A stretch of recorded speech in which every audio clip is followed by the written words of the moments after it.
Hi అండి, welcome to my channel. ఈరోజు వీడియోలో హెల్దీ బ్రేక్ఫాస్ట్ ప్రిపేర్ చేసుకుందాం. ఎన్నో పోషకాలు కలిగిన మల్టీగ్రెయిన్ దోశ రెసిపీని ఎలా చేసుకోవాలో చూసేద్దాం. మనం ఇప్పుడు ఒక బౌల్ తీసుకొని అందులోకి 1 గ్లాస్ మినపప్పు, ఆ తర్వాత 1/2 గ్లాస్ కందిపప్పు, 1/2 గ్లాస్ పెసర్లను తీసుకుంటున్నాను. మీ దగ్గర పెసర్లు లేకపోతే పెసరపప్పుని వాడుకోవచ్చు. అలాగే 1/2 గ్లాస్ శనగపప్పు, 1 స్పూన్ మెంతులు, 1/2 గ్లాస్ రాగులు తీసుకోండి. ఇలా మన దగ్గర ఉన్న పప్పులను 1/2 గ్లాస్ వరకు తీసుకుందాం. మనం తీసుకున్న పప్పుల క్వాంటిటీకి డబుల్ క్వాంటిటీతో బియ్యం తీసుకోవాలి. కాబట్టి 2 గ్లాసుల బియ్యం తీసుకుంటున్నాను. ఇక్కడ నేను రైస్ వాడుతున్నాను కదా, మీరు రైస్ వద్దనుకుంటే రైస్కి బదులుగా మిల్లెట్స్ని అయినా వాడుకోవచ్చు. అలాగే మీకు చూపించిన పప్పులలో ఏదైనా పప్పు లేకపోతే మీరు స్కిప్ చేసుకోవచ్చు. ఇవన్నింటిని ఒకసారి బాగా కలిపి వాటర్ని తీసుకొని 2-3 సార్లు వాష్ చేసుకోవాలి. ఇప్పుడు ఇందులోకి మంచినీటిని తీసుకొని ఈ పప్పులను కనీసం 6-7 గంటలు బాగా నానబెట్టాలి. మనకి నెక్స్ట్ డే మార్నింగ్ దోశలు కావాలి కాబట్టి మనం మార్నింగ్ టైంలో కడిగి నానబెడితే నైట్ వరకు బాగా నానిపోతాయి. మాకు వీలు కావట్లేదు అనుకుంటే నైట్ అంతా పప్పులను నానబెట్టి మార్నింగ్ మిక్సీ పట్టి దోశ బ్యాటర్ రెడీ చేసుకోవచ్చు. ఇప్పుడు మనం నానబెట్టిన పప్పులను చూపిస్తున్నాను. పప్పులు ఇలా చక్కగా నానిపోవాలి. ఇలా నానబెట్టిన పప్పులను మళ్ళీ ఒకసారి కడిగి గ్రైండ్ చేసుకోవాలి. ఇలా గ్రైండ్ చేస్తూ అలాగే పిండి మెత్తగా కావడానికి సరిపడా నీళ్ళను కొంచెం కొంచెంగా వేస్తూ పిండిని మెత్తగా పట్టుకోవాలి. మనం పిండిని ఎంత మెత్తగా పట్టుకుంటామో దోశలు అంత మెత్తగా వస్తాయి.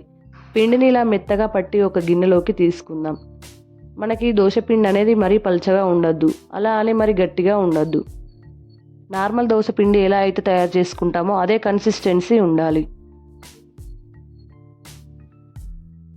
ఇదంతా బాగా కలిపి మూత పెట్టి 6-7 గంటల వరకు బాగా పులగనివ్వాలి. వాతావరణం చల్లగా ఉంటే పిండి పులగడానికి కొంచెం టైం ఎక్కువ తీసుకుంటుంది. అదే ఎండాకాలం అయితే పిండి త్వరగా పులుగుతుంది. 8 గంటల తర్వాత పిండి చక్కగా పులిగి ఇలా పొంగుతుంది. ఇలా పొంగిన పిండిని గరిటెతో ఒకసారి బాగా కలుపుకొని మీకు ఎంతైతే అవసరమో అంత పిండిని పక్కకు తీసుకొని చేసుకోవచ్చు.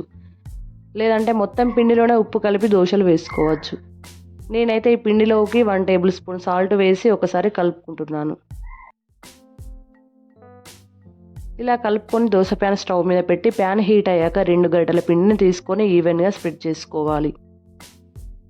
నేను చిన్న గరిటెతో తీసుకుంటున్నాను కాబట్టి 2 గరిటెల పిండిని తీసుకున్నాను. అదే మీరు పెద్ద గరిటె తీసుకుంటే 1 గరిటె పిండి సరిపోతుంది.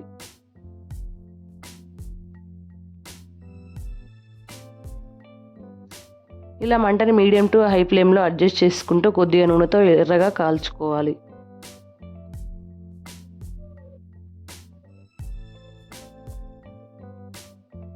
ఇలా ఎర్రగా కాల్చుకొని ప్లేట్లోకి సర్వ్ చేసుకోవడమే. ఈ దోశ పిండిని ఉప్పు కలపకుండా 2-3 రోజుల పాటు ఫ్రిడ్జ్లో స్టోర్ చేసుకొని యూజ్ చేసుకోవచ్చు. ఈ పిండితో రోజు దోశలే వేసుకోవాలని ఏం లేదు, బోర్ కొడితే ఈ పిండితో గుంత పొంగనాలు కూడా చేసుకోవచ్చు. అంతేనండి, ఎంతో టేస్టీ అండ్ హెల్దీగా పప్పుల దోశ బ్యాటర్ అయితే ఇలా రెడీ మీరు కూడా ఎవ్రీ టైం ఇలా రెగ్యులర్గా వేసుకునే దోశలే కాకుండా అప్పుడప్పుడు ఈ దోశ బ్యాటర్ని ట్రై చేయండి.